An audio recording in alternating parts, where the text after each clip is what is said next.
All right, let's talk about it. Let's talk about it. Otto Porter Jr. Otto Porter Jr. Otto Porter Jr. Otto Porter Jr. Otto Porter Jr. That's my guy, man. That's my guy. I was getting ready to do a video on this, but here's the perfect time, man. The Warriors with the statement win. Two statement wins, really.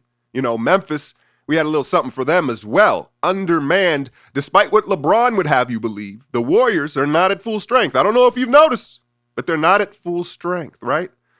And yeah, man, it's a heck of a Christmas gift from the Warriors, man. And we've been talking about it in the breakdowns on Patreon for a while here. Look, everybody can see how automatic Otto has been shooting the three ball, especially in those corners, right? And the thing is, his size and his quick release, he can get it off even against connected defenses, right? When there's a strong contest and they're rotating out to the weak side, it doesn't matter at that size. He's getting it off splash. And so that's been the obvious, right? But what we've been talking about is the dirty work that he's been doing, right? The blocks, the offensive rebounds, the deflections. There are 2 or 3 times a game where he makes a no stat play, right? Where it doesn't show up in the stat sheet, but he boxes somebody out, he puts a body on somebody, he's there. He's in a spot to make a play, make a winning play. And it's just been, he's exceeded all expectations, I think, maybe even for himself. No, he seems like a confident brother, and that's what you saw in that fourth quarter against the Suns, the takeover, man. And I won't lie to you, the health seems precarious, right? You see him get up and down the court, and you're like, but he has the confidence of one time being the third pick in the draft. Now, I know what y'all are thinking, right?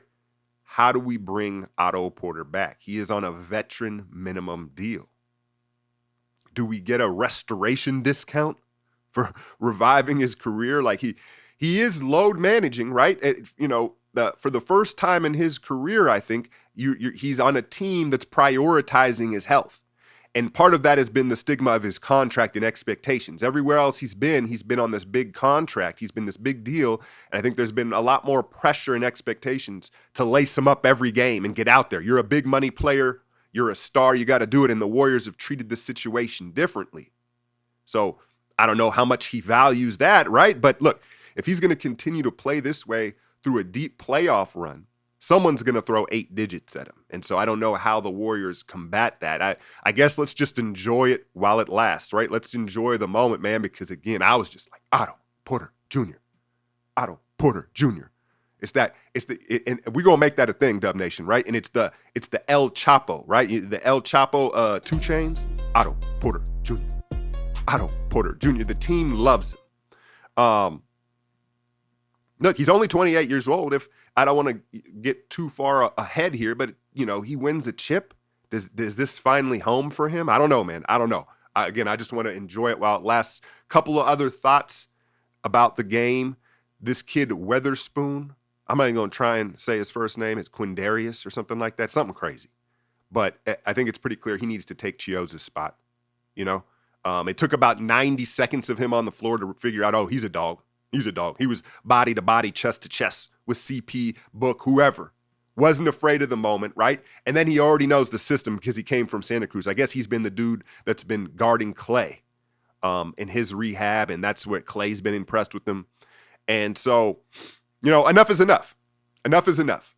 The stakes have risen for this team this year. It's championship or bust. I was asking some patrons and fans, and I think we all agree the way they look now, it's chip or bust. The expectations is they win it. So there's no time to develop little Chioza and hope, hey, man, maybe he can figure this out and he's got the potential. No. This Witherspoon dude is built like a truck, and he has a defined NBA skill. He's a dog. He's a lockdown guy. And so I don't know how that two-way stuff, maybe Warriors Reddit can at me here on Twitter or give us just some information. You don't got to at me on the two-way deal. Is it possible for you capologists and people that, know that stuff, run the numbers, to switch out Chioza for this Weatherspoon dude the rest of the year? We've already talked about we don't need Chioza's ball handling, right? And this dude, you saw him shut down Book late in the game, clamped him up right in his spot on the mid-post.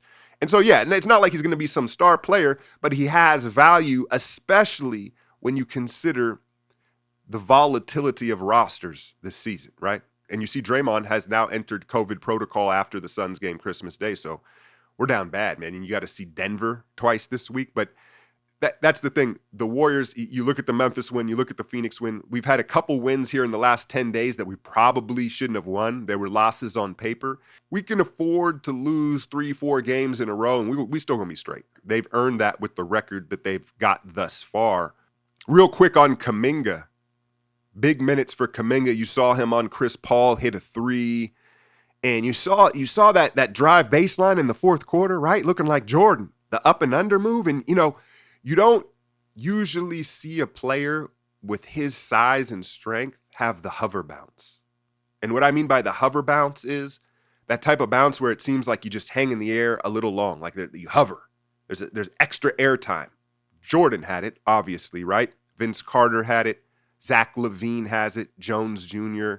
And Kuminga, he has that.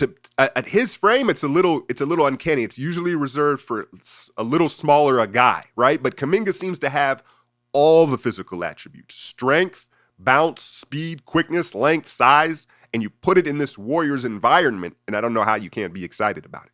As for the Suns, look, I've lived out in the Phoenix area for almost 20 years now, almost half my life. I moved out here at 19 years old. Y'all looking funny in the light, Suns fans. Y'all looking funny in the light, talking about, well, we didn't have Frank Kaminsky or Dario Saric. Listen, take that beating like a man. Take that beating like a man, Suns fans. Any reasonable fan has to acknowledge that was a concerning loss. You're at full strength. I don't want to hear about the end of your bench guys. And then you consider that the Warriors are going to get significantly deeper and more dynamic, adding Clay, Wiseman. We didn't have Poole. We didn't have, I could go on and on, right? It was a concerning loss. And here's what happened. You had champions step into your building Christmas Day and you got big broed. That's just the facts. Look, Suns, Chris Paul, Booker, you guys have tasted the big stage. You've tasted the big stage. I get that. But you smell that? That's what champions smell like. That's what you smelled Christmas Day. Otto Porter Jr. Otto Porter Jr. The next champ. Now I'm getting carried away. Here. I had to talk my shit, Suns fans, because y'all are acting just, you got to cop up. Stop copping, please. Y'all took a bad L. That's what it is. It happens, right? I was watching Devin Booker late in that game, and look, I'm not even a Suns hater. If you've watched my channel and my content, I was big up in them, rooting for them all last season to get it done, man. I'm not a hater, but I got to call it how I see it. And I've long supported Devin Booker. I'm a Book fan. And I've also made the statement that give me Devin Booker over Donovan Mitchell. I've said that for a couple years as they've both ascended into superstardom. I've got to reevaluate that from this season here because, the separator with Donovan Mitchell is his range. Donovan Mitchell now has deep, deep range on the three ball and his willingness and ability to come off and pull up for threes off screens because it changes the geometry and the gravity, the spacing on the floor. And I'm not saying that Devin Booker isn't capable of doing that. He doesn't do it, though. If you watch, like 90% of his stuff is inside the arc. He'll shoot the weak side three when he has to or a pull-up one every now and then, but he doesn't really shoot off screens, off high ball screens and three balls, and it's limiting. And so right now, currently today, with the growth that Donovan Mitchell keeps showing each season, I think I got to put him a little notch above Booker right now because he just keeps getting better. He's not as big as Book, but he's a better athlete. You could argue he's a little more dynamic finishing now. He's been much better finishing. So anyway, maybe we'll have a deeper dive on that conversation at a certain point. But I just noticed late in that game, when it helped the Warriors defense knowing that Booker was trying to get inside the three-point line. I also thought, if you're looking as far as strategy goes for Phoenix, I thought they neglected Ayton and McGee. You looked at the stylistic matchup, that's where they could have won the game. If they force-fed Ayton more and utilized McGee and that size more, I think it would have been a lot more difficult for the Warriors to pull off what they did.